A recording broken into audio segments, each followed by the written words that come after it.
Got it. Perfect. Yeah. Mọi người đã nhìn thấy livestream chưa ạ? Anh em nhìn thấy livestream thì bấm like hoặc là thả tim nhé, để mọi người biết là các bạn đang online và theo dõi cái buổi livestream hôm nay của Anthony và Nick và Fernando. Có bao nhiêu người đang online ạ? Yeah, 7, 8. Có bao nhiêu người đang online các bạn ơi? Hãy like, thả tim hoặc là comment bên dưới để chúng tôi biết là các bạn đang online và theo dõi cái buổi livestream hôm nay nhé.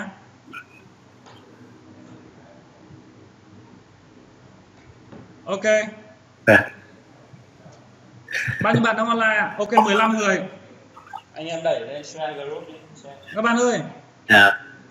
hãy gọi nhiều người cùng tham gia vào cái livestream này, bởi vì là sẽ có những kiến thức rất là hay được chia sẻ trong buổi ngày hôm nay nhé. Ok, buổi hôm nay sẽ có 5 người chúng tôi cùng tham gia, đó là tôi, Alex, và bên cạnh tôi là Tony. Đó, và sẽ có 3 người bạn của tôi ở Mỹ cùng tham gia livestream này, đó là Anthony. Anthony có thể nói hello được không? Anthony, could you please say hello to people? Hey guys, Anthony here. Ok. Và người tiếp theo tôi xin giới thiệu đó là Fernando ạ. Fernando. Turn on mic. Hey. Ok, và Nick. Nick, could you please say hello to people? Hey, what's going on, guys? Nick Young here. Ok. Pretty new. Bên cạnh Nick sẽ là Fernando nha. Anh giới thiệu với họ. Như đã giới thiệu với các bạn, Nick, Fernando và Anthony Bùi Trần hiện nay là admin của group Seller Check Grab ở Mỹ, và họ cùng nhau đã tạo nên doanh thu 10 triệu đô ở trên Amazon hàng năm. Đó là một con số rất là tuyệt vời, đúng không ạ? Và bao nhiêu các bạn muốn tạo nên những con số tuyệt vời như vậy trên Amazon cùng với Amazon FBA thì các bạn hãy comment bên dưới là tôi muốn. Đó, và chia sẻ với những bạn bè của bạn cái buổi livestream hôm nay để chúng ta cùng nhau học hỏi những cái điều rất là tuyệt vời từ Anthony, Nick và Fernando. Ok. Các bạn có những câu hỏi gì đặt cho các khách mời của chúng ta hôm nay thì các bạn hãy comment bên dưới để mình có thể tổng hợp những cái câu hỏi của các bạn và gửi tới Anthony, Nick và Fernando để các bạn có thể hiểu nội dung hơn và các bạn học được nhiều điều hơn từ cái buổi livestream hôm nay. Chúng tôi sẽ có dành khoảng tầm 30 phút đến 45 phút để trả lời các câu hỏi của các bạn. Bởi vậy nên là bạn nào đặt câu hỏi sớm thì sẽ được trả lời trước nhé. Hôm trước thì có một số bạn đã đọc một số câu hỏi thì tôi xin nêu các câu hỏi ở trong cái buổi hôm trước để Anthony giúp các bạn trả lời thắc mắc. Ví dụ như là có bạn hỏi là làm thế nào để tìm được cái sản phẩm tốt để bán trên Amazon, đúng không? Thì đó là một câu hỏi mà rất nhiều người quan tâm. Rất nhiều người quan tâm đến cái câu hỏi là làm nào để kiếm được sản phẩm tốt để bán trên Amazon, thì tôi sẽ hỏi để Anthony và Nick và Fernando có thể giải đáp cho các bạn. Okay, so first question. Are you ready? We're ready. Yes. People want to know how to find good products to sell on Amazon. So could you please answer the question? Okay, yeah. So question is, how do we find good products to sell on Amazon? Okay. And there's over 43 or 44 now people on the live stream. So when it comes to product selection, out of the three of us, I know the best person that's the best at this is Fernando. Okay. So Fernando, if you want to kick it off and just crush this question. So yeah, I guess the first place is I would probably not look at the web apps that everybody's looking at, because I think those are going to show those products that just kind of come out of the gate with $50,000 in revenue a month and maybe 50 reviews, and they look like awesome products to go after. But so does everybody else. And by the web app, you mean Jungle Scout and the Viral Launch? Yeah, they're web apps. So I would really try to avoid those and really go deep into the subcategories, especially of categories that are not as popular. So kind of office products or industrial and scientific, all those kind of categories. Like, everyone just kind of defaults into home and kitchen because it's safe, it's very relatable. But as much as you can, go deep into the subcategories, look into places that people don't want to do, maybe products that are breakable or products that are a little bit heavier. You're going to have way less competition, and then your longevity of your listing is going to last a lot longer. And then so we do a kind of a more long tail strategy. I kind of like to call it like the monopoly method, but you just take over the front page of like a more niche category where you're seeing like maybe a max of like 100 to 150 reviews on like the best selling product within the category. And that's what's been really, really effective for us. And now we've done over like 200 product launches. Yeah, Alex, real quick, do you need us to like slow down to like for you to translate or anything, or is it just fine if we like continue in English? Yeah, you can continue saying. Okay. Yeah, cool. Yeah, we can catch up with your saying. Okay. Các bạn có nghe rõ cái câu trả lời của Fernando không ạ? Như Fernando có nói là việc mà chúng ta tìm kiếm sản phẩm ấy thì chúng ta phải chịu khó để đào sâu vào trong cái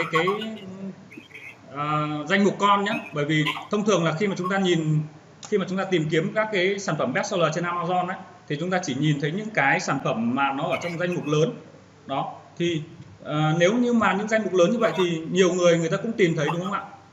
Đó, thì nó rất là phổ biến, thì nhiều người sẽ nhìn thấy và cái sự cạnh tranh nó rất là cao. Thì nếu như mà các bạn muốn tìm được những sản phẩm mà nó dễ bán và nó ít cạnh tranh thì các bạn phải tìm thật kỹ, thật là chi tiết vào trong những cái danh mục nhỏ hơn ở bên phía trong ấy. Đó, khi mà các bạn vào trong phần category thì nó sẽ có những cái danh mục nhỏ hơn, nó gọi là sub category, thì các bạn phải click vào, càng chi tiết càng tốt ở bên phía bên dưới nữa, những cái tầng dưới nữa, thì các bạn sẽ tìm thấy những cái sản phẩm nó có thể là ví dụ nó nhỏ gọn này, nó ít review này, và cái lượng mà sale nó sẽ thỏa mãn cái mong muốn của bạn. Ví dụ như bạn muốn bán được 10 sale một ngày thì cái lượng sale trung bình của nó một tháng nó phải là tầm khoảng từ 300 sale trở lên. Đó, thì cái việc mà tìm sản phẩm thì nó hơi lâu một chút, nói thì nó sẽ rất là dài, nhưng mà bạn hãy chọn một sản phẩm, một cái ngách nào đấy, ví dụ như home kitchen của bạn, sau đấy bạn đào sâu ở bên từng cái danh mục con của nó và bạn tìm kiếm theo những cái tiêu chí mà bạn đã đặt ra để bạn tìm được những sản phẩm nó thỏa mãn cái điều kiện mà bạn đã đặt ra để ví dụ như là ít cạnh tranh và review nó tương đối thấp một chút để bạn bắt đầu. Ok, câu hỏi thứ hai thì là của bạn Nam nhé. Bạn Nam bạn hỏi là đánh giá sản phẩm có tỷ lệ win cao khi đi hàng. Ok, Anthony, could you please answer the question that how to analyze the product that could be winning products? Okay, so what is like a criteria for a good product versus a bad product, right? Yeah. Easily to win. Okay. Yeah. So, I mean, at the end of the day, it's all about the numbers, right? So a good product at the end of the day will always be a profitable product, which is, kind of obvious. But in terms of being a profitable product, you can have a profitable product, but have a bad product, right? And what I mean by this is something I learned from like Nick and Fernando, which means like they hold their product criteria to a higher standard. So example, people in the industry right now, in the Amazon industry, in terms of like ROI, return on investment, people have different metrics within their business. And as you get bigger and you scale more, or if you really want to grow fast, right, you have to hold your product selection to a higher criteria. Right, so if your product is only doing, 10% ROI, 20% ROI, 30% ROI, when you sell the product, then that means for every dollar you put in, you get 30 cents back, right? And while you're making money, which is good, in order to grow on products like this, you have to keep raising like outside money. So before the product even runs out of stock, right? Because you're only getting 30 cents back, you're going to have to get more money in order to restock for the next batch of inventory that's coming in. So in terms of having, meeting criteria of a product with like better ROI, it's recommended that, at the very minimum, you shoot for a product with 100% ROI. But different businesses have different criterias, right? If you can afford to raise capital and get outside funding, and it's a product that's like most likely going to sell really good all the time, and you're not going to really deal with too much competition, and that even with like a 50% ROI, you're still going to make money and it's going to be stable, then in that situation, you're going to be good. You're going to be fine with it, right? But if you really want to grow, right, and you don't have a lot of money to start with, right, you want to shoot for products with a higher ROI. That way you can really build up that nest egg, right, and the snowball effect, right? So the more and more like if you're a smaller guy, you start with less money. So you want to make your bets on the biggest, returns that you can get. But if you're like a bigger company and you have all this capital, right, and you're just letting it sit there in a savings account, getting, 1% interest in America, then it might be worthwhile for you to, shoot for a product that does like 50%, 60% ROI a month, because your money is better spent there, right, than it is just sitting in a bank account. But I mean, there is some risk to it, right? Maybe the 50%, 60% item is not risky though, right? So you do have to analyze those factors into it. But one of the main criteria of any good product is just depends on what you hold yourself accountable for in your business, right? So like I said, a 50% ROI could be good in like my business, but a 50% ROI in your business might not be good for your business because of the goals that you have for your business. So that's one of the criterias. Nick, Fernando, do you guys want to add anything to that? Yeah, I mean, I would say that something to consider is, you have the ROI number, which is really great. But, we always prefer to have higher margin, right? The more margin you have, the more room you have to beat your competitors. And you have to accept the fact that inevitably there will be someone who sees that you're doing well and they're going to come in and try to take you down through price. So your goal here is to select a product and pad it with enough, additional perceived value so that you can bring your margin value up. So let's say you're doing like, you see a 1-pack product and it's doing really well. Then maybe you want to do a 2-pack or a 3-pack, or you want to bundle it with something else so you can pad the product with higher perceived value. And that way you have a lot more room to drop your price down. So this person that you're competing with isn't going to have a lot of room to drop their price because their product is maybe only $12, and now you've driven your price up to $20, $25. And so you have a lot more room to work with.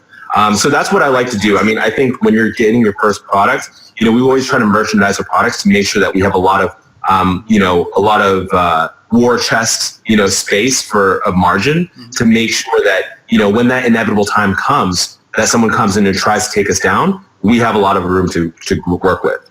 So that's hopefully that helps. Okay, got it. Cái chiến thuật của Anthony và Nick ấy, là các bạn ấy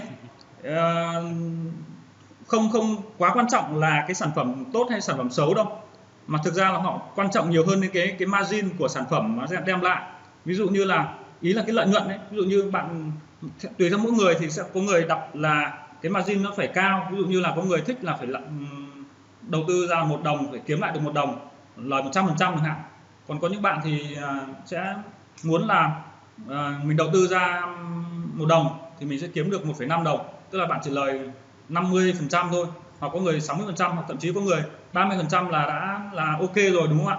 Đó, thì tùy theo những cái tiêu chí của bạn đặt ra, cái lợi nhuận của mình cần phải kiếm được bao nhiêu, mà mình sẽ có những cái chiến thuật là lựa chọn cái sản phẩm đấy.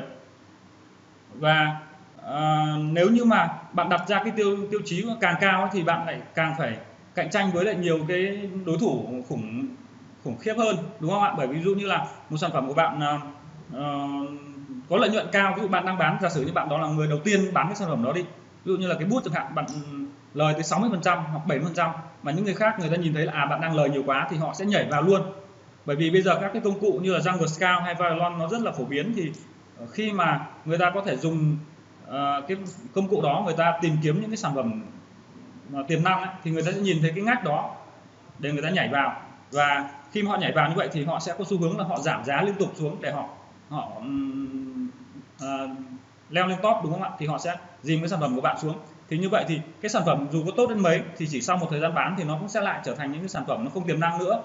Thì cái chiến thuật của Nick với lại Fernando và Anthony là họ cố gắng thêm nhiều cái giá trị bổ sung cho cái sản phẩm, đúng không ạ? Thì khi mà ví dụ như cái bút nó không chỉ đơn thuần nó là cái bút để viết nữa, mà họ có thể cho nó thêm nhiều cái giá trị khác, ví dụ như là về những tính năng, ví dụ như có thể là nó vừa là bút vừa là đèn pin, hoặc là nó làm thêm một cái công dụng khác nữa, thì họ sẽ nâng cao được cái giá bán đó, và nó sẽ giúp họ là có cái đủ những cái không gian để có thể là cạnh tranh được những đối thủ khác không bằng cái giá sản phẩm, đúng không? Ví dụ như bình thường một cái bút bình thường chỉ bán giá là 12 đến 15 đô, nhưng họ có thể bán thậm chí lên tới 20 25 đô đó, thì cái margin của họ rất là lớn. Thì khi mà có đối thủ khác họ nhảy vào, họ cạnh tranh, họ cũng bán cái bút đấy, thì Anthony và Nick thì có thể hoàn toàn giảm giá hoặc là chỉ một chút thôi, nhưng mà nó vẫn đủ sức cạnh tranh so với những cái đối thủ khác bán cùng cái sản phẩm, cái bút này chẳng hạn. Thì đó là cái chiến lược của họ, có thể bán được bất kỳ sản phẩm nào với lại giá cao hơn đối thủ mà nó vẫn hiệu quả. Ok, còn bạn tiếp theo, câu hỏi tiếp theo là chiến thuật, bạn Nguyễn Thành Vũ, chiến thuật chạy PPC và bid giá hợp lý. Tại sao bid giá cao nhưng sản phẩm không lên được trang 1, đúng không? Ok. Okay, one more question for you guys. How to run PPC ads, and what price you bid the most suitable price for one keyword. And sometimes you bid the highest price for one keyword, but it cannot rank to the top one. This is definitely a much better question for Nick. Could you repeat the question one more time? I just want to make sure I fully understand. They want to know how you run the PPC. Do you have any strategy for PPC ads? And sometimes you bid the highest price for one keyword, but it cannot rank to the top. Yeah. Okay. So, So great question. So, we have a specific strategy that we use when we launch a new product out the gate, and we like to use PPC. I don't know if Anthony's mentioned this, but a lot of times when we choose the right product, we often don't have to do a giveaway because we've analyzed our competition. We use PPC, and then PPC allows us to go and target a lot of keywords. And so right out the gate, our strategy is we basically create 2 auto campaigns. We create, one that's a high bid auto campaign. So we do a high bid. And the reason why we do that is so we can pay a lot of money for data up front from Amazon. And we set the budgets to be around $5 to $8 per campaign. And then the second auto is a very low bid, right? So super low so that when the other auto campaign runs out, this one kicks in and continues to mine keywords. So early on, we're automatically telling Amazon, hey, we want to pay for traffic. We want to get as much data as possible. Now, in conjunction with that, we're also launching 3 separate manual campaigns. One's all based off of type. So there's an exact phrase and broad. We put the same keywords in all those 3. And what we do is we'll take Amazon's suggested bid, and we'll apply the Amazon suggested bid across all the keywords. And these are all keywords that we've personally researched, right? So we'll add them in. And then what we'll do is we'll take that number that Amazon suggests, and then we'll actually adjust that in the campaign to do 1.25x of all of those bid prices. And the reason why is because we're going to take Amazon's suggested bid, and then we're going to go ahead and do 25% additional so that we can be super aggressive out the gate. And what we found is that Amazon really, really likes it when you're aggressive up front because, it shows a lot of promise. It shows that you're willing to pay for traffic. And also, when there's a new listing, they like to give a priority to newer listings so that you can have, limelight. And Amazon always wants to give, fresh inventory to their customers. So we found that to work really well. Having an aggressive PP strategy, in tandem with having a good product that's selected well, really makes everything easier. And oftentimes we don't even have to do a giveaway at all. And then, so what happens is over time, week over week, we'll then start driving our bids down. So, we'll go ahead and analyze it, and we have what we call a target A cost. So that's basically our break-even percentage. So let's say we sell a product for $10, and we profit $3 off of every single sale. then that means that we have $3 to spend to acquire a sale, right? To break even. So anything under 30% is going to be good for us.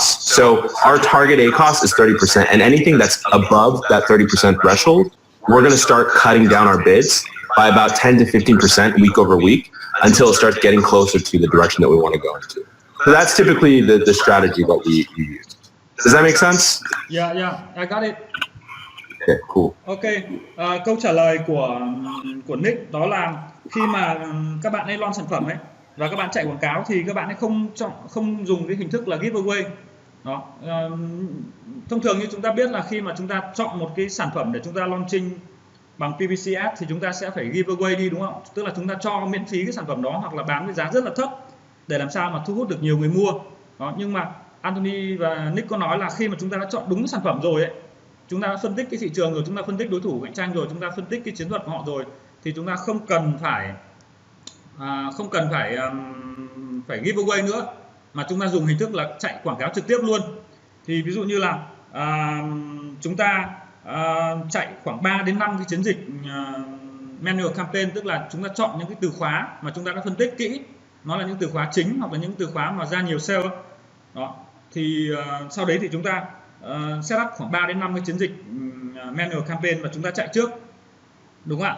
Và khi mà chúng ta dùng các công cụ ví dụ như Seller Program hoặc là Viral Launch thì nó sẽ cho chúng ta biết được là cái suggest, tức là cái gợi ý của Amazon dành cho cái từ khóa, đấy nó là bao nhiêu. Ví dụ như là tôi đang bán một cái sản phẩm là cái bút này chẳng hạn, thì cái từ khóa Amazon gợi ý cho tôi là cái sản phẩm, cái từ khóa là cái bút, đúng không? Cái bút thì cái bút viết ấy, bút bi ấy, đó thì là Amazon sẽ gợi ý là nó là 1,5 đô cho cái từ khóa này. Đấy, và tôi sẽ cộng thêm vào 1 đến 2 đô, đúng không? 1 đến 2 đô cho cái giá bid để nó thực sự là nó vượt trội hẳn so với đối thủ, vượt trội hẳn lên so với đối thủ để nó hiển thị cao hơn. Ví dụ như là cái bút này tôi bán với giá là 10 đô, đúng không? 10 đô thì tôi sẽ có lợi nhuận là 3 đô, thì tôi có tối đa là 3 đô để chạy quảng cáo, đúng không? Thì cái target của Nick là 30% trên giá bán dành cho cái ngân sách PPC là tối ưu nhất, thì bạn cứ chạy hết tối đa 30% đi cho cái keyword đó, và nếu như nó ra sale thì mình cứ vẫn tiếp tục chạy nhé.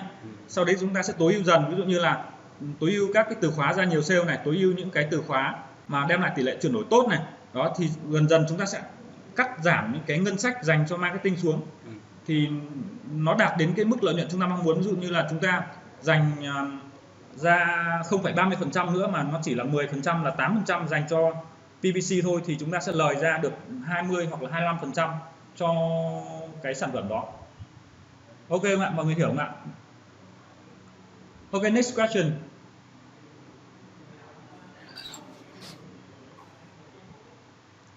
Ok.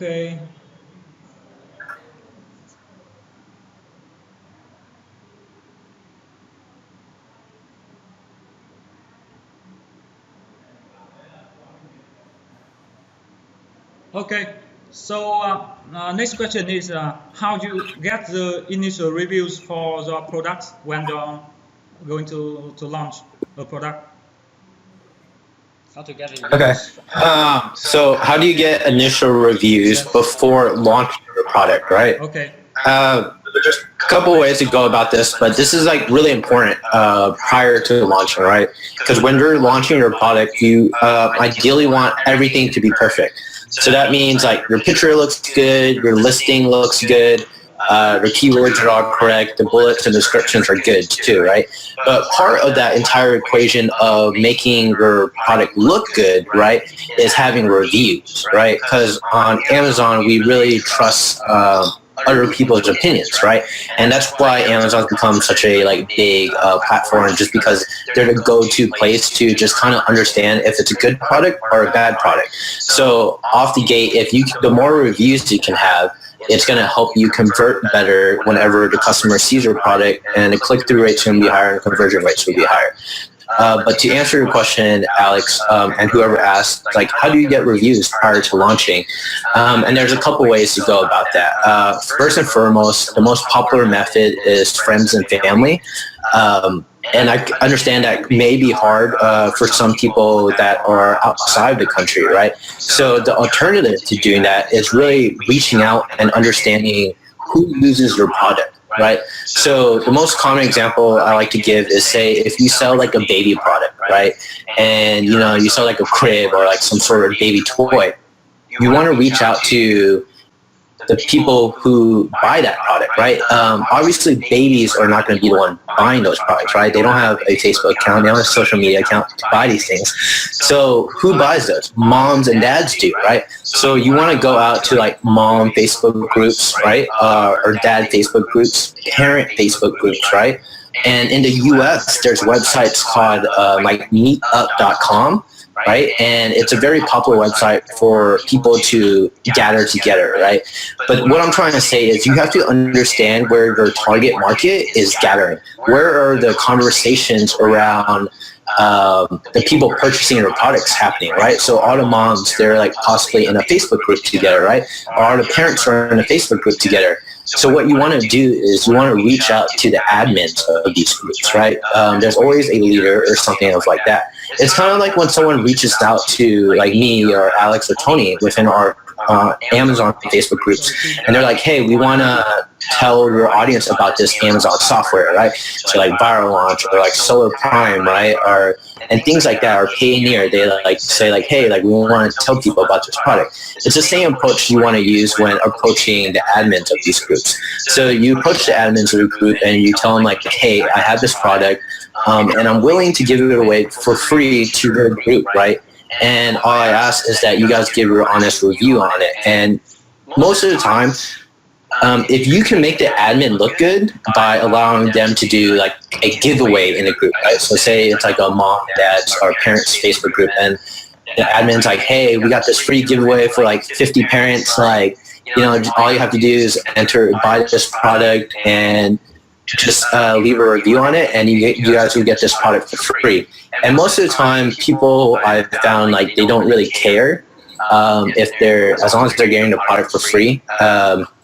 And people are just happy to get the products for free, right? So besides just like Facebook groups and meetup.com, there's also Reddit. Reddit is a very popular website too. So there's like different sub Reddits. So you could go on parroting, and you can find people under that, and that's another way to reach people. But really, the main concept and the idea that I want you to ingrain in your head is like, where does my target market congregate, right? Where do they like have discussions on the internet? And once you figure that out, you can really dive down deeper and really connect with these local groups. And the thing is, like, most of the time you only have to do it once. Once that admin like knows you and you like they understand like your product that you're selling, they're like, hey, like we want more free stuff, and they're always willing to help you out on your next launch and your next launch and your next launch, right? So it really adds up, and the time and investment of just finding these groups is generally upfront. And after you do it once, right, you can start to train like your VAs or your team members, right, to really like help you out and really understand like how to like source these groups for you in the future whenever you have to get reviews for like either different groups or even the same groups, right? But yeah, does that answer your question, Alex and Tony? Yeah, perfect, good.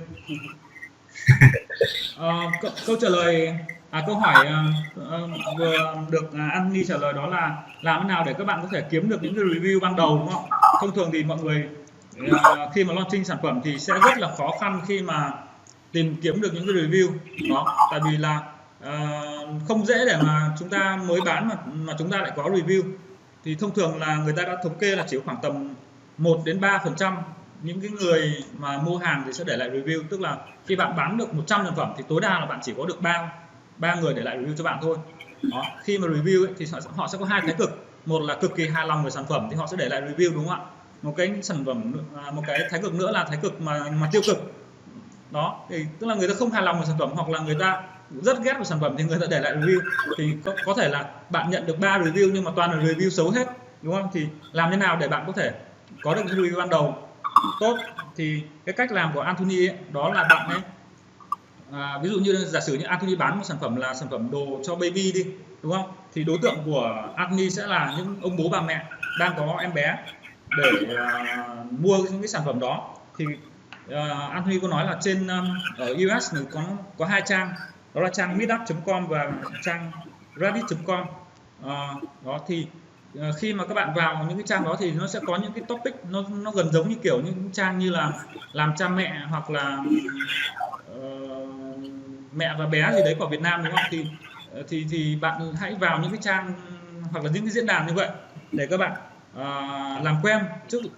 Trước tiên là bạn phải làm quen với lại cái ông admin của cái trang đó, bảo là tôi có những sản phẩm như này rất có ích cho cái cộng đồng của anh chị, đúng không ạ? Nếu anh chị cho phép thì tôi sẽ tặng quà hay là tôi sẽ giảm giá rất là sâu cho cái sản phẩm đó để giúp những cái cộng đồng của anh chị có được nhiều cái lợi ích hơn. Thì sau đấy thì khi mà bạn được admin họ đồng ý rồi thì bạn có thể post một cái bài nói về những cái công dụng về sản phẩm, những cái lợi ích của sản phẩm, và bạn nói là sẽ dành ra bao nhiêu cái sản phẩm miễn phí để bạn cho cái cộng đồng đấy. Thì sau đấy thì họ sẽ nhận sản phẩm và bạn nói là chúng tôi rất mong là các bạn sẽ để lại những cái bình luận hoặc là những cái comment rất là trung thực về sản phẩm để chúng tôi cải thiện thêm, đúng không ạ? Đó thì khi mà họ nhận được phần quà đó rồi thì rất là nhiều người sẽ để lại cái review cho bạn. Đó, và khi mà bạn lặp lại quá trình này thì bởi vì có rất nhiều những cái group hoặc những cái diễn đàn khác nhau mà bạn không thể nào mà làm việc hết được, đúng không ạ? Thì bạn hãy tuyển những cái trợ lý ảo là VA ấy, hoặc là những cái thành viên ở trong cái team của bạn, và bạn giao nhiệm vụ cho họ là ok, hãy tìm hết những cái diễn đàn hoặc những cái group, Facebook group nó có cái chủ đề liên quan và những cái đối tượng liên quan đến cái sản phẩm của bạn, và sau đấy thì hãy post, liên hệ và post cái sản phẩm ở trên những cái diễn đàn đó. Okay, one more question. Okay. Alex, before you ask the next question, do you want to tell them about the event this weekend and next week? Okay. Trong cái thời gian hạn hẹp của cái buổi livestream hôm nay thì chắc hẳn là các bạn sẽ không hoàn toàn hài lòng hoặc là chưa hiểu sâu về những cái câu trả lời của Anthony và Nick. Thì đến cái buổi event cuối tuần này tại Hà Nội là ngày 12 và 13 hoặc là ngày 19, 20 tại Hồ Chí Minh thì sẽ có nhiều thời gian hơn, bởi vì là chúng ta sẽ có hẳn 2 ngày để chúng ta đặt câu hỏi trực tiếp cho Anthony. Thì khi đó thì các bạn sẽ được Anthony giải đáp một cách cặn kẽ hơn về những cái chủ đề mà bạn đang quan tâm. Thì trong cái buổi hôm nay thì Anthony sẽ nói sơ lược một chút những cái chiến thuật mà bạn ấy đang áp dụng để các bạn có thể ứng dụng một phần nào đấy vào trong cái công việc kinh doanh trên Amazon của bạn, đúng không ạ? Ok, một bạn tiếp theo hỏi câu hỏi đó là ok bạn This is the same with you always. Ok, một câu hỏi rất là hay của bạn Tú Trần, đó là khách hàng nhà giàu trên Amazon thì có khả quan không, hay là Amazon chỉ cung cấp hàng giá rẻ? Câu hỏi là rất là hay. Okay, a very interesting questions for you guys.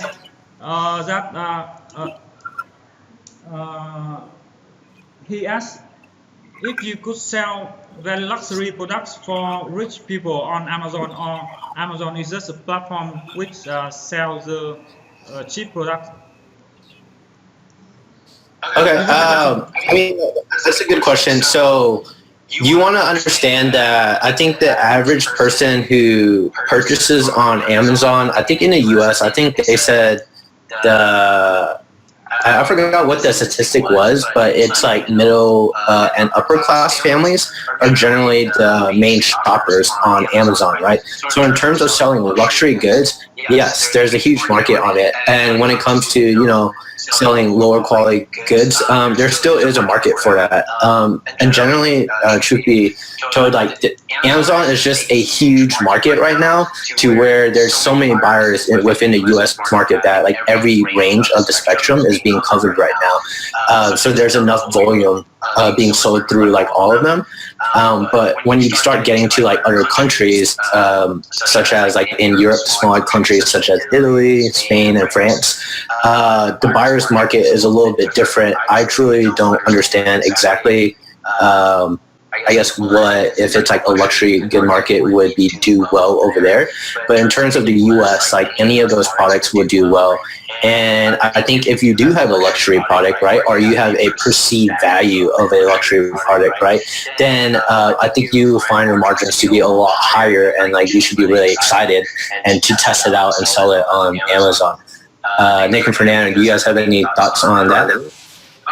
Yeah, I mean, I think it's all about choosing like a strategy. Like you can go kind of the low priced item, kind of more private label and just like kind of high volume. I think that strategy is kind of where most people kind of start. I think that's a great strategy.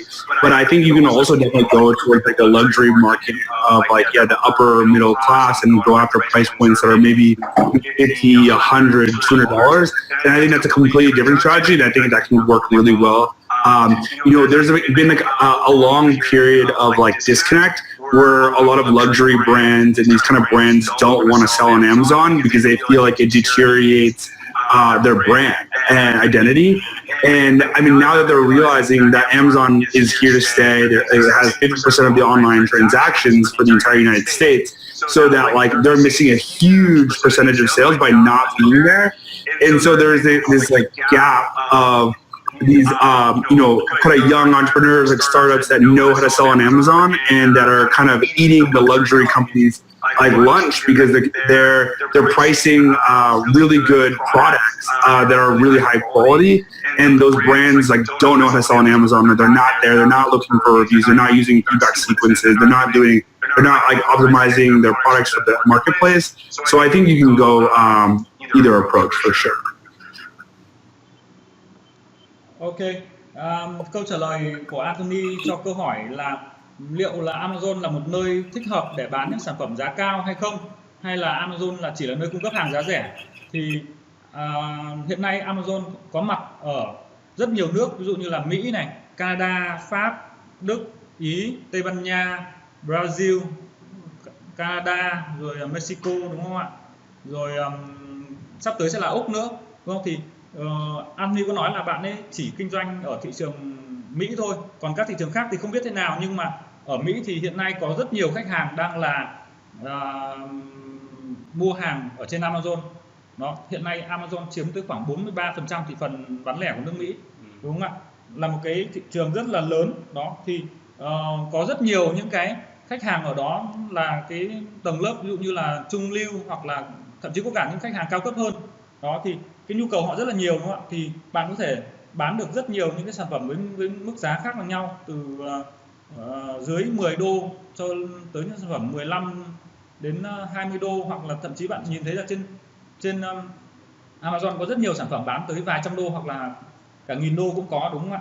Thì không biết là cái sản phẩm của bạn bạn Tú Trần có hỏi thì không biết là cái sản phẩm của bạn nó luxury hoặc là nó đắt đến mức nào, nhưng mà theo mình thấy thì là bạn có thể bán bất kỳ sản phẩm gì ở trên Amazon đó, và với điều kiện là nó phù hợp với lại cái tiêu chí hoặc là cái nhu cầu của người tiêu dùng Mỹ thì bạn có thể bán được hết đó. Và trước đây thì có một cái thời gian là có những thương hiệu nổi tiếng họ không muốn bán hàng trên Amazon, bởi vì họ nghĩ đó là một cái thị trường mà chỉ dành cho những sản phẩm thông dụng, đúng không ạ? Những cái sản phẩm đắt tiền họ không muốn bán trên Amazon đó, họ nghĩ là như vậy là sẽ làm có thể là hạ thấp cái giá trị của sản phẩm của họ, nhưng mà thực ra không phải như vậy đó. Thì hiện nay có rất nhiều những cái brand owner, những cái chủ doanh nghiệp hoặc là những cái thương hiệu nổi tiếng họ cũng đang tiếp cận và bán trên Amazon rồi, cho nên là bạn hoàn toàn có thể yên tâm là bán bất kỳ sản phẩm nào trên Amazon cũng được. Ok, có câu hỏi nào tiếp theo không nào? Thêm một câu hỏi đi, các bạn đặt thêm câu hỏi ở dưới đi.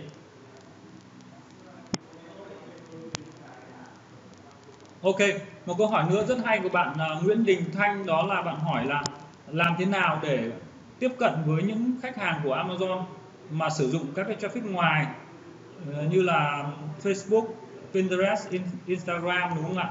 Và theo bạn thì kênh nào sẽ là kênh hiệu quả nhất? Ok, one more question for you, Anthony. That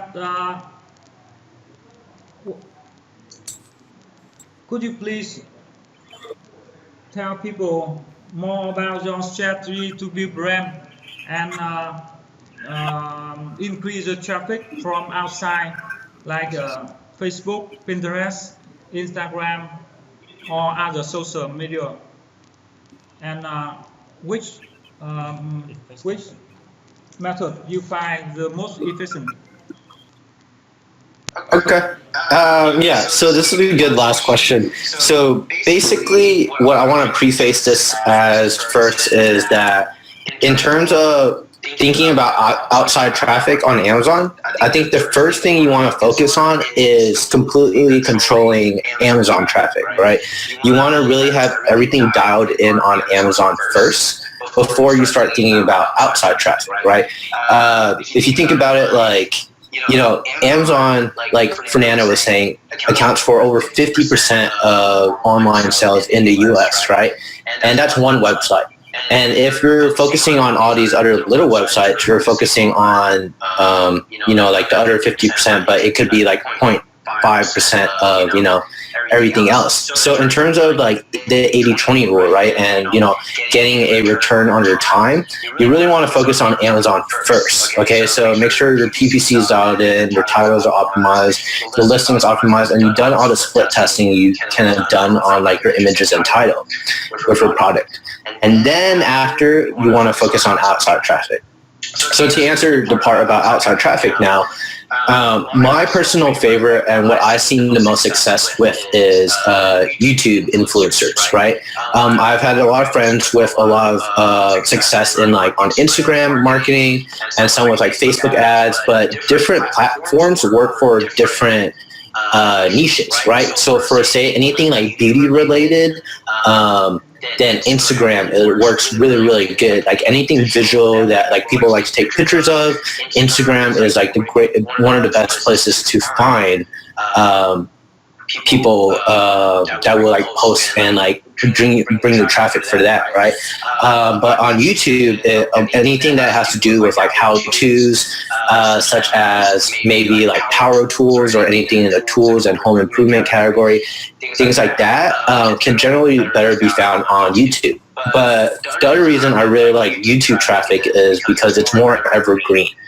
Right? When it comes to Facebook and Instagram, every day you're on your phone and you just scroll, right? And it's always something new every day. Maybe Facebook or Instagram will show you something like a couple of days ago. But when you're on YouTube, right, you don't mind watching a video that's a year old or 2 years old if it's exactly about the topic you want to hear about, right? So say you're searching for, you know, you sell a women's product and it's about, you know, like beauty makeup, right? You don't really care if the makeup tutorial is from 2 years ago or a year ago. If it's the exact same product, it still works and it's still relevant to your needs, right? And that's why I like YouTube, because as soon as you leave a link there, people will always go and watch that video if someone made it with an influencer. And what you want to do is have the influencer leave the links in the comments below, right? And in the description below, and also within every single one of their other videos if you can get them to do that, because that way every single one of their views, eventually someone's going to look at the description and then someone's going to be very convinced by the influencer and they're going to purchase the products, right? So in terms of outside traffic, YouTube is what I've seen work best. I have friends that have much success with Instagram and Facebook, but each one is a art in its own. Same with Pinterest, right? There's good money to be made at all of them, but I would focus on mastering one thing at a time and then really trying to find like the right mentors or the right people who are like experts and gurus at like those different platforms and learn from them, right? To how to execute it faster, or hire them to execute it faster once you get the money coming in from just your Amazon stuff. That way you can always focus on doing what you're best at instead of trying to learn every single thing out there, right? Because there's just not enough time out there to learn everything. So. Ok. Anthony trả lời câu hỏi của bạn là liệu là có nên dùng traffic ngoài, đúng không ạ? Và traffic ngoài thì cái kênh nào hiệu quả nhất trong số những cái mạng như là Facebook, Instagram hay là Pinterest, đúng không? Cảm ơn câu hỏi của bạn Nguyễn Đình Thanh nhé. Thì Amazon hiện nay là một cái nguồn traffic rất là khổng lồ rồi. theo mình nhớ thì có khoảng tầm 2,3 hoặc là 2,5 tỷ lượt truy cập mỗi tháng gì đó. Đó. Thì bản thân nếu mà bạn tối ưu được cái traffic từ chính Amazon thì nó đã mang lại hiệu quả rất là nhiều rồi, đúng không ạ? Thì việc bạn làm là bạn hãy tối ưu listing này và tối ưu cái chiến dịch PPC của bạn, đúng không? Để nó mang lại nhiều sale nhất có thể từ chính Amazon đã, đúng không? Sau đấy thì bạn mới nghĩ đến những cái kênh khác, ví dụ như là YouTube, Instagram, Facebook hay là Pinterest. Đó, và Anthony có chia sẻ là cái kênh mà Anthony đang dùng hiệu quả nhất và bạn đang áp dụng đó là kênh YouTube. Thì bạn có chia sẻ là bạn dùng một cái chiến thuật đó là dùng cái người nổi tiếng ở trên YouTube ấy. Đó. Ví dụ như là bạn thấy là trên YouTube hiện nay thì có rất nhiều người ta làm những cái blog, đúng không? Về chia sẻ một cái nội dung gì đó. Ví dụ như là Việt Nam có một người rất nổi tiếng về kênh YouTube như là Michelle Phan, đúng không? Cô ấy chỉ dạy về cách trang điểm, cách make up ở trên YouTube và cô có hàng triệu fan, và cô ấy thậm chí còn sáng tạo ra một cái thương hiệu trang điểm của riêng cô đấy. Thì bạn hãy kiếm một cái người nổi tiếng ở trên YouTube và bạn nhờ họ làm những cái video clip, ví dụ như là unbox sản phẩm này, rồi là review về sản phẩm của bạn. Sau đấy thì bạn nói họ sẽ mô tả cái thông tin về sản phẩm đó bên dưới, đúng không ạ? Thì khi mà những cái người follow của họ vào trong cái kênh YouTube của người đó để xem video clip thì họ sẽ nhìn thấy những cái thông tin về sản phẩm của bạn. Và tùy theo từng ngách hoặc là từng sản phẩm cụ thể mà những cái kênh khác cũng có thể hiệu quả. Ví dụ như là Facebook hoặc Instagram nó cũng rất là hiệu quả. Mình biết là có nhiều bạn chạy quảng cáo từ Facebook hoặc Instagram đổ traffic vào Amazon và đem lại rất là nhiều sale. Thì các bạn hãy thử test cho mình nhiều cái kênh khác nhau và xem cái kênh nào mà hiệu quả nhất thì bạn tập trung và bạn đào sâu vào cái ngách đó. Bởi vì mỗi một sản phẩm hoặc mỗi một cái dịch vụ thì nó phù hợp với lại một cái hình thức marketing nhất định, đúng không ạ? Thì nếu mà kênh nào bạn thấy là nó hiệu quả thì bạn hãy tập trung, bạn tìm những cái người giỏi nhất, những cái chuyên gia về trong cái lĩnh vực đó. Ví dụ như bạn tìm chuyên gia về Instagram, bạn tìm chuyên gia về YouTube, bạn tìm chuyên gia về Facebook chẳng hạn, và bạn học hỏi từ họ, bạn kết hợp với họ để làm cho cái chiến dịch marketing của bạn tốt hơn. Và cái từ khóa ở đây là bạn hãy tập trung nhé. Bạn đừng có ví dụ như là một lúc bạn làm quá nhiều, đúng không? Bạn phân tán cái tài chính hoặc là cái ngân sách của bạn ra quá nhiều kênh khác nhau, thì mỗi một cái kênh nó chỉ có khoảng 10, 15 hoặc 20%, nó không đủ để ngân sách để nó đẩy cái sản phẩm của bạn lên. Thì bạn hãy test và tìm ra cái kênh nào phù hợp nhất với bạn thì bạn tập trung toàn lực để bạn đẩy cái kênh đó lên. Đó là cách mà Anthony đang làm. Ok, một câu hỏi cuối nhé. Last question. One more question for you guys, okay? Okay. Of course. Yeah.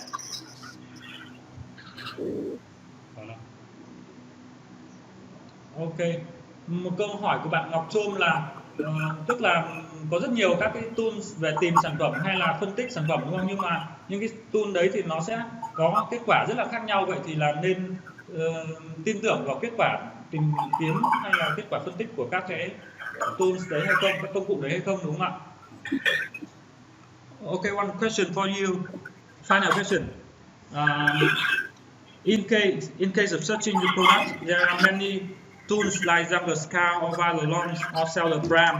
So, do you rely on the results on tools to make decision? And what the most efficient tools that you are using now? And then this is a term of product research in the beginning, right? Okay. Right. So for me, I mean, I use Jungle Scout, Viral Launcher, like the two tools that I use. But the thing you want to keep in mind is with these tools is that they're always just estimates, right? They give you like kind of like a benchmark to work off of, but their numbers are never 100% accurate, just because things change in Amazon all the time from a daily to weekly schedule, different seasonal holidays affect things, different trends affect things. So combining, using tools like Jungle Scout and Viral Launch, you want to combine it with like tools like Google Trends, right? Google Trends gives you a really good forecast of like what's really going on in the market. And then, it takes a little bit of just insight and intuition on your own to like really look into the product, right? Make sure you Google for the product, right? Read the reviews, read the bad reviews, especially the bad reviews, because that gives you a lot of feedback on what to improve on the product, right? What to bundle with the product, or maybe make a multi-pack or a bigger pack of the product, right? Maybe the person wants a different variations and different colors and different sizes or something somehow. And that's one of the ways that, I use a tool is combine with all these other like outside factors before making a buying the product and launching it. Naked Fernando?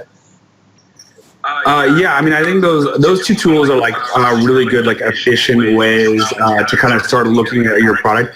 But yeah, I would definitely go much further than that, because when you're looking at Jungle Scout, you're only seeing like the top line numbers. You're only seeing like the revenue, the reviews, like the selling price, which are really important metrics.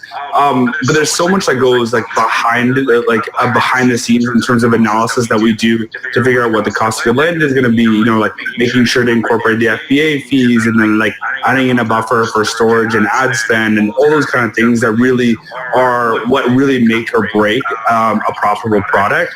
And so I know Anthony's going to cover this a lot more at the event next week. So I would like really recommend attending if you can, because I feel like having just like the overall revenue and the reviews is not enough to make a really good decision. And like, I mean, to our fault, like I think that's what we did when we first started. But now we have like a much more systematic approach that is much better in terms of finding profitable products that you should really fundamentally invest in. Yeah, and I think you ended the question with like, what tools do we find to be very effective? I talk about this tool a lot, and I think Seller.tools is an awesome tool. It's really expensive, but they have a free trial, and we also have a coupon code in our crafting guide if you guys are interested. But basically, it's a tool that allows you to see real search volume on Amazon. So this is not estimated. Tools like Merchant Words or tools like Google Keyword Planner. Sorry, not Google Keyword Planner, but tools like Merchant Words or Sonar Tools. Those are free, but they give you estimated search volume. And if you're trying to predict what keywords you want to sell on, you want to get real search data, right? And you want to get how many searches are actually being pulled to validate whether or not those keywords are what you want to sell against. So not only do you want to find a product that sells well, but you also want to find a product that has a lot of opportunity, because there's a lot of keywords that still aren't being optimized for, right? That you can still target and attack.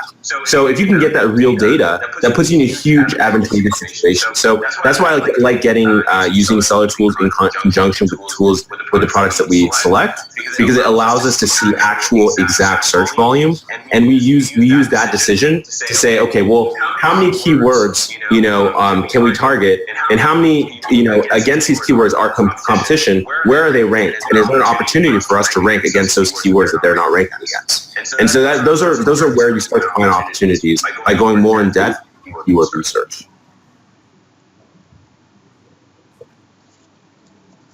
Ok, trả lời cho câu hỏi của bạn là có rất nhiều những cái công cụ để tìm kiếm hoặc là đánh giá về sản phẩm hoặc là thị trường á, thì liệu chúng ta có tin tưởng vào những cái kết quả mà các công cụ đó trả về hay không, đúng không ạ?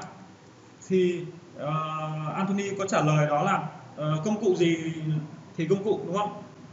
Nó chỉ là ước chừng thôi, nó chỉ ước chừng thôi, nên là cũng không thể nói được là nó chính xác 100% và nó chính xác bao nhiêu phần trăm, bởi vì nó có rất nhiều những cái yếu tố có thể ảnh hưởng tới sự chính xác của cái công cụ đó. Ví dụ như là nó sẽ thay đổi theo một ngày nào đấy, ví dụ như là hôm nay bạn tìm kiếm thì nó rất là bình thường, đúng không? Nhưng ngày mai bạn tìm kiếm thì nó sẽ là ngày của mẹ hay là ngày Valentine hay ngày gì đấy chẳng hạn, mà nó tăng đột biến lên thì bạn cũng không thể dùng cái kết quả đấy để bạn đánh giá cho toàn bộ quá trình được, đúng không?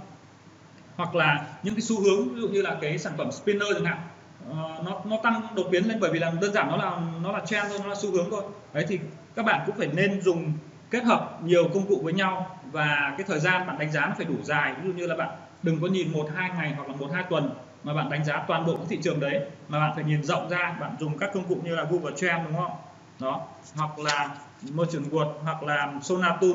Đó là những cái công cụ mà bạn có thể dùng để bạn đánh giá xem là cái thị trường đấy không chỉ 1 ngày, 2 ngày, 1 tuần, 2 tuần, mà bạn phải đánh giá nó theo tháng, theo năm, để bạn biết xem là thời điểm nào là bán tốt nhất, và nó là cái sản phẩm theo trend hay là sản phẩm có nhu cầu bền vững, đúng không ạ? Thì chúng ta nên chọn những cái sản phẩm có nhu cầu bền vững để chúng ta bán trước.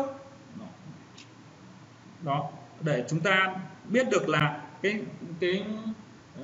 công cụ đó nó sẽ cho mình biết được là cái thị trường chung nó như nào nhé, đúng không ạ?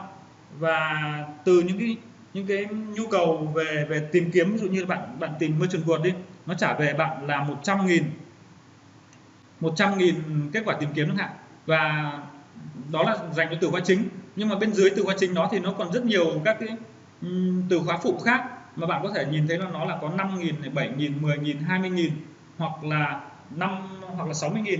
Thì những cái từ khóa đó có thể là nhiều người ta chưa tìm thấy, hoặc là nhiều người ta không sử dụng để người ta rank cho cái sản phẩm mà bạn đang bán, đúng không ạ?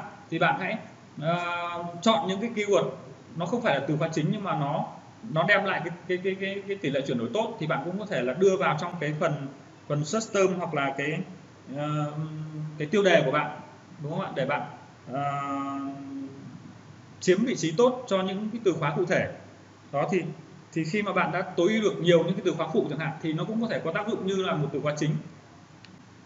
Còn công cụ thì bạn đừng quá phụ thuộc vào cái công cụ nhé. Bạn chỉ dùng nó như một cái kênh tham khảo thôi, chứ đừng phụ thuộc quá vào cái kết quả của cái công cụ nó trả lại cho bạn đó.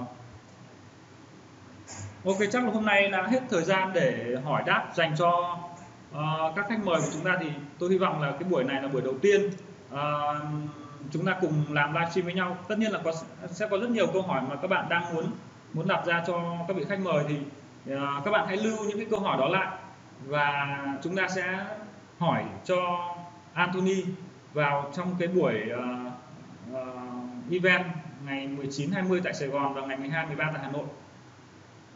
Cảm ơn các bạn đã theo dõi, và nếu mà bạn có những câu hỏi gì, các bạn có thể comment bên dưới đây để chúng tôi sẽ tổng hợp lại và gửi cho Anthony để trả lời các bạn một cách tốt nhất. Cảm ơn các bạn đã theo dõi. Ok, thank you guys for spending time with us today. No problem. Yeah, of course. Thank you for having us. Yeah, Hope to see you guys in Hanoi soon. Yeah, definitely. absolutely. We'll be there next year. Next year. I hope it, Next year, maybe October. I don't know. We'll figure it all out. Maybe October. But, Yeah, I don't know. I'm just one of them. I hope sooner, maybe October or November. Yeah, I'm down. let's do it. Let's do it. Perfect. Yeah, thanks. yeah. Thanks for having us, Alex. Have a good one, guys. Have a nice day. Bye. See you guys. Bye.